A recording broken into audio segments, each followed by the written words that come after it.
इस वीडियो में मैंने बहुत ही बढ़िया पजल डिस्कस करी है। इसका नाम है स्क्वायर एरिया पजल। अच्छा है क्या पजल, बताता हूँ।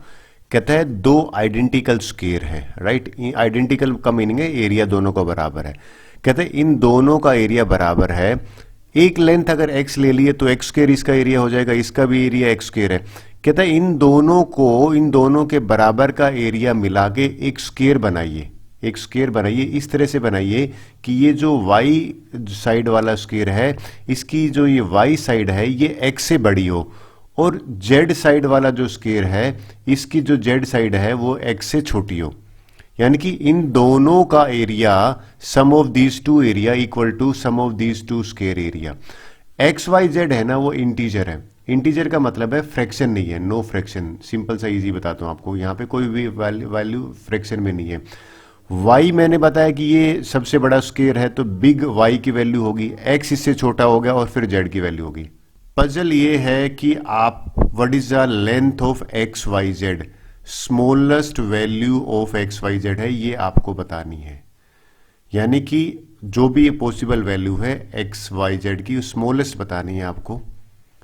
आई विल सजेस्ट यू कि आप वीडियो पॉज कर लीजिए। देखिए मैंने आपकी हेल्प के लिए ये 2x² क्यों लिखा है कि इसका स्क्वायर और इसका स्क्वायर को जब मैं ऐड करूंगा एक्स स्क्वायर प्लस में एक्स स्क्वायर, तो आई होप आप एग्री करोगे। यानी कि रेड वाला स्क्वायर वाई स्क्वायर प्लस में जेड स्क्वायर के बराबर होगा। तो मैंने पहले ही आपकी हेल्प के लिए ये दिया है। आपको तो सिर्फ एक्स वाई जेड की वैल्यू बतानी है जो इस इक्वेशन को सेटिस्फाई करता है। ये लेवल 1 है पजल का।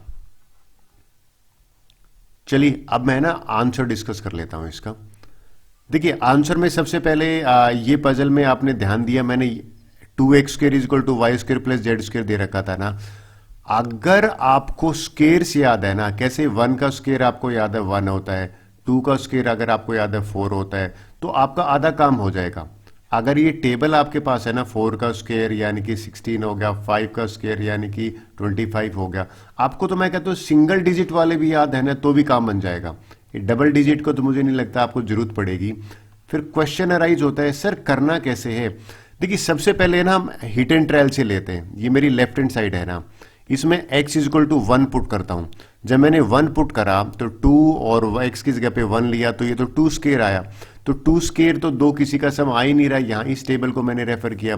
फिर मैंने x इक्वल टू 2 पुट करके देखा, तो 2 रखा और यहां पे 2 का स्क्वायर करा, 2 2 जा 4 और 4 2 जा 8। देखिए किसी का सम 8 नहीं आ रहा, ये भी नहीं बात बन रही। तो इस केस में मैं हिट एंड ट्रायल जो है ना, ट्रायल और एरर मेथड है, उससे कर रहा हूं। क्वेश्चन अराइज होता है सर और कोई मेथड है क्या। देखिए इससे इजी मेथड नहीं है अभी। अब x की पावर 3 जब मैंने पुट किया, 3 का स्क्वायर करा, 3 का स्क्वायर तो 9 होता है, 9 2 जा करा 18, 18 देखा तो कोई भी 2 का सम 18 नहीं आ रहा। सिमिलरली मैंने 4 देखा तो 2 इंटू 4 का स्क्वायर करा, 4 का स्क्वायर 16 होता है, 16 2 जा करूंगा 32। देखिए 32 भी इस टेबल को मैंने देखा तो नहीं आ रहा है। अब मैंने x इक्वल टू 5 पुट करके देखा। देखिए कहानी मैं क्यों 1 1 कर रहा हूं आपको समझाने के लिए कि जब मैंने x इक्वल टू 5 लिया तब मेरा काम बन जाता है। भाई 5 का स्क्वायर करूंगा 25, 25 का 2 तो 50 आ गया। आप देखिए ये 49 है और ये 1 है, यानी कि एक सिंपल सी बात है कि 5 5 यानी कि 25, ये स्क्वायर 25 ये दोनों का होगा। तो ये 49 यानी कि 50 जो है इसको मैं लिख सकता हूं 7 का स्क्वायर प्लस में 1 का स्क्वायर। तो y की वैल्यू 7 आ गई और इस z की वैल्यू 1 आ गई। मैंने हिट एंड ट्रायल से क्या निकाला, x की वैल्यू 5, बिल्कुल ठीक है। y की वैल्यू क्या निकली मेरी 7 आई, करेक्ट है, और z की वैल्यू 1 आई। ये तो आधा आंसर है। नेक्स्ट पजल क्या है, लेवल क्या है कि क्वेश्चन है कि आप किस तरह से पेपर कट करोगे। लेवल 2 में आपको बताना है how many minimum cuts are required to rearrange the pieces. मैं डायग्राम के साथ बताता हूं तो ज्यादा बेटर है। ये हमारा डायग्राम था ना, मैंने 5 और 5 बता दिया। अब आपको बताना how many minimum cuts are required. देखिए अगर इस केस में आप इसको वीडियो को अच्छी तरह से पॉज कर लीजिए। इसका आंसर मैं आपको बता रहा हूं कि भाई आंसर इसमें हो जाएगा, आंसर इज 4। क्वेश्चन है सर कैसे, चलो मैं रीअरेंज करता हूं। देखिए सबसे पहला जो काम है ना मेरा, वो है कि एक कट मैं लूंगा और यहां से सीजर की हेल्प से इसको कट कर दूंगा। डन, एक कट मेरा ये हो गया। दूसरा कट मेरा ये हो गया। आई होप आपने प्लानिंग करी होगी, उसके बाद ही कटिंग स्टार्ट की होगी। 2 कट होगी। तीसरी कट मेरी ये हो गया, राइट, और फोर्थ कट मेरा यहां पे होगा, ये 4 कट करे मैंने। अब मैं रीअरेंज करके दिखाता हूं कैसे। मैं दूसरे वाले को तो मैंने टच करा ही नहीं, इसको तो एज इट इज उठा के और मैंने यहां पे अरेंज कर दिया। आई होप आप एग्री करोगे।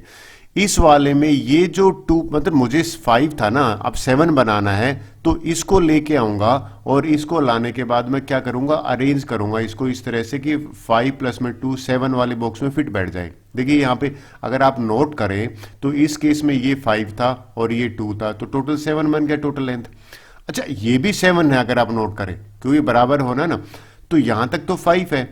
तो अगले वाले पार्ट में ये जो 2/5 का है ना, इसको मैं लाऊंगा और इसको यहां पे प्लेस कर दूंगा। अच्छा, इसको प्लेस करने से क्या मुझे फायदा हुआ, इसको प्लेस करने की ये होगी 2, ये हो गया, तो ये पूरी जो लेंथ है ना ये भी 7 होगी। अब बात है कि इनको रीअरेंज करते हैं। ये जो 2/1 का है इसको मैंने लेके यहां पे रख दीजिए, 2/1 का। ये वाला 2/1 है, मैंने यहां पे अरेंज कर दिया। और ये जो 1 सेंटीमीटर वाला है ना, तो ये तो 1 सेंटीमीटर का ऑलरेडी था ना हमारा, कि भाई जिसका जेड जो था यहाँ पे 1 सेंटीमीटर का था, तो ये इसकी लेंथ होगी, तो ये 1/1 का स्क्वायर है। तो टोटल अगर आपका आंसर है ना कि भाई 4 कट आर रिक्वायर्ड, तो बिल्कुल ठीक है। आई होप आपने पजल एंजॉय की होगी। Thank you very much.